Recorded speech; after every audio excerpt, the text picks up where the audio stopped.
জয় গুরু। শ্রী শ্রী ঠাকুরের একান্ত অভিলাষ। আমি যেমনটা চাই সৎসঙ্গ যদি তেমন করে জেগে উঠে, তবে ভারত আবার জগৎ সভায় শ্রেষ্ঠ আসন লবে। আমি শুধু ভারতের গৌরবের কথাই ভাবি না, আমি চাই ভারতকে দিয়ে পৃথিবীর প্রত্যেকটি দেশ, প্রত্যেকটি সমাজ, প্রত্যেকটি ব্যক্তি দিব্য গৌরবের আসনে অধিষ্ঠিত হোক। আর তার পুরোধা হয়ে দাঁড়াও তোমরা, অর্থাৎ সৎসঙ্গের ঋত্বিক, অধৈর্য ও যাজক যারা তারা।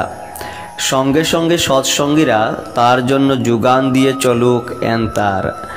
মানুষকে সুখী করার জন্য তোমরা হন্য হয়ে লেগে যাও। শ্রী শ্রী ঠাকুরের আরও কিছু কথা তিনি বলেছেন, প্রত্যেকের সঙ্গে এমন ব্যবহার করবি যে সে যেন তোকে কিছুতেই ভুলতে পারে না।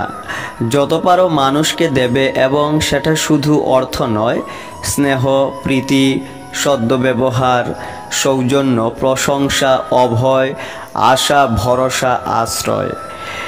একজন গৃহস্থ বহু মানুষের আশ্রয়স্থল যদি হয়ে ওঠে, তাহলে আর ভাবনা থাকে না। তোমার যদি 2 পয়সাও থাকে, আধখানা পয়সাও অন্তত মানুষকে দিও। মানুষের জন্য এই রকম করা মানে নারায়ণকে ধরে থাকা। জয় গুরু।